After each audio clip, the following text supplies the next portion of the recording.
ಬಸ್ಸಿನ ಸೌಲಭ್ಯಕ್ಕಾಗಿ ಜುಗುಳ್ ಗ್ರಾಮಸ್ಥರಿಂದ ವಾಯುವ್ಯ ಕರ್ನಾಟಕ ರಸ್ತೆ ಸಾರಿಗೆ ನಿಗಮದ ಅಧ್ಯಕ್ಷ ರಾಜು ಕಾಗೆಗೆ ಮನವಿ.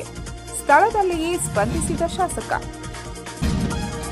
ಕಾಗವಾಡ ತಾಲೂಕಿನ ಜುಗುಳ್ ಗ್ರಾಮದ ವಿದ್ಯಾರ್ಥಿಗಳಿಗೆ ಹಾಗೂ ಸಾರ್ವಜನಿಕರಿಗೆ ಸರಿಯಾದ ಸಮಯಕ್ಕೆ ಬಸ್ಸಿನ ಸೌಲಭ್ಯ ಇಲ್ಲದಿರುವುದರಿಂದ ಕೂಡಲೇ ಗ್ರಾಮಕ್ಕೆ ಬಸ್ಗಳನ್ನು ಬಿಡಿಸಬೇಕೆಂದು ಜುಗುಳ್ ಗ್ರಾಮಸ್ಥರು ವಾಯುವ್ಯ ಕರ್ನಾಟಕ ರಸ್ತೆ ಸಾರಿಗೆ ನಿಗಮದ ಅಧ್ಯಕ್ಷರು ಹಾಗೂ ಶಾಸಕರಾದ ರಾಜು ಕಾಗೆ ಅವರಿಗೆ ಮನವಿ ಸಲ್ಲಿಸಿದರು.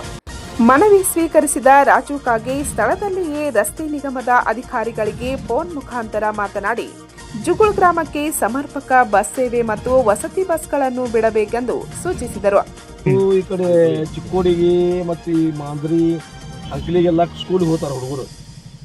ಆಮೇಲೆ 200 ಹುಡುಗರು ಆತಾವು. ಇಲ್ಲಿ ಒಟ್ಟ ಬಸ್ಗಳು ತೊಂದರೆ ಐತಿ. ಒಂದು ಮುಂಜಾನೆ 8 ಗಂಟೆಗೆ ಬಂದ, ಮತ್ತು 2 ಗಂಟೆಗೆ ಬಂದ, ಸಾಯಂಕಾಲ 5 ಗಂಟೆಗೆ ಬಂದ. ಹೋಗಿ ಬರೋದು ಜುಗುಳದಿಂದ ಹೋಗಿ ಶಿರಗುಪ್ಪಿ ವಾಯಾ ಏನ್ರಿ ಒಂದು ಇದನ್ನ ಕಾಗವಾಡ ಅಥವಾ ಅತ್ನಿ ಇದು ಮಂಗಾವತಿಗೆ ಹೋಗಿ ಜುಗುಳ ಮ್ಯಾಗಿನ ಸರ್ವ ಶಿರಗುಪ್ಪಿ ಚಿಕ್ಕೋಡಿಗೆ ಹೋಗ್ಲಿ ಅಥವಾ ಮುಗಿಸ್ಕೊಂಡು ಕಾಗವಾಡಕ್ಕೆ ಹೋಗ್ಲಿ. ಇಂಥವು ಬಸ್ಗಳು ಒಂದು 2-3 ಬಸ್ ಇರ್ತದೆ ಮುಂಜಾನೆ ಮಧ್ಯಾಹ್ನದಾಗ ಮತ್ತು ಸಾಯಂಕಾಲ. ಇವು 3 ಬಸ್ ಮಕ್ಕಳಿಗೆ ಭಾಳ ಅನಾನುಕೂಲ ಆಗೈತಿ. ಇದೊಂದು ಸ್ವಲ್ಪ ಮಾಡ್ತಿದ್ದೀವಿ.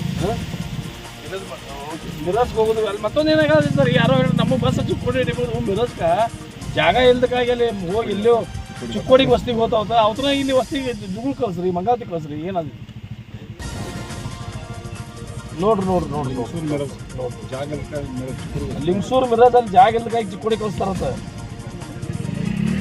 ನೋಡ್ರಿ. ನನಗೆ ಮಾಹಿತಿ ಬಂದದ್ದು ಹೇಳಕತ್ತೆ ನಿಮ್ಗೆ. ನನಗೆ ನಾನು ನೋಡಿಲ್ಲ, ಏನು ಮಾಡಿಲ್ಲ. ಅದು ಹೋಗಿ ನೀವಲ್ಲಿ ಅದನ್ನ ಇಲ್ಲೇ ನೀವು ತೆಗಿರ್ಲಿ, ಅದನ್ನ ರೆಕಾರ್ಡ್ ನೋಡ್ರಲ್ಲ. ರೆಕಾರ್ಡ್ ಐತಂದ್ರೆ ಅದನ್ನ ಇಲ್ಲೇ ಮಂಗಾವತಿ ಕಳ್ಸ್ರಿ ವಸ್ತಿಗೆ. ನಾವು ಡ್ರೈವರ್ಕಿಂತ ವ್ಯವಸ್ಥೆ ಮಾಡ್ತೇವೆ, ಎಲ್ಲ ಊಟ ಮಾಡ್ತೇವೆ.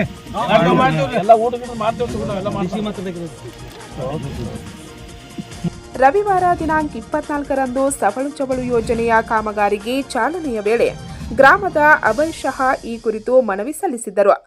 ಅದಕ್ಕೆ ಅವರು ಅಲ್ಲಿಯೇ ಪರಿಹಾರ ನೀಡಿ ಬಸ್ ಸೇವೆ ಒದಗಿಸುವ ಭರವಸೆ ನೀಡಿದರು. ಈ ಸಮಯದಲ್ಲಿ ಮುಖಂಡರಾದ ಅಣ್ಣಾಸಾಬ್ ಪಾಟೀಲ್, ಕಾಕಾಸಾಬ್ ಪಾಟೀಲ್, ಉಮೇಶ್ ಪಾಟೀಲ್, ರಾಜು ಕಡೋಲೆ, ಅನಿಲ್ ಕಡೋಲೆ, ಸುರೇಶ್ ಪಾಟೀಲ್, ಬಾಬಾ ಸಾಬ್ ತಾರ್ದಾಳೆ, ಅವಿನಾಶ್ ಪಾಟೀಲ್, ನಿತಿನ್ ಪಾಟೀಲ್ ಸೇರಿದಂತೆ ಅನೇಕರು ಉಪಸ್ಥಿತರಿದ್ದರು. ಪಂಚ್ ನ್ಯೂಸ್ಗಾಗಿ ಜುಗುಳದಿಂದ ಬಸವರಾಜ್ ತಾರ್ದಾಳೆ.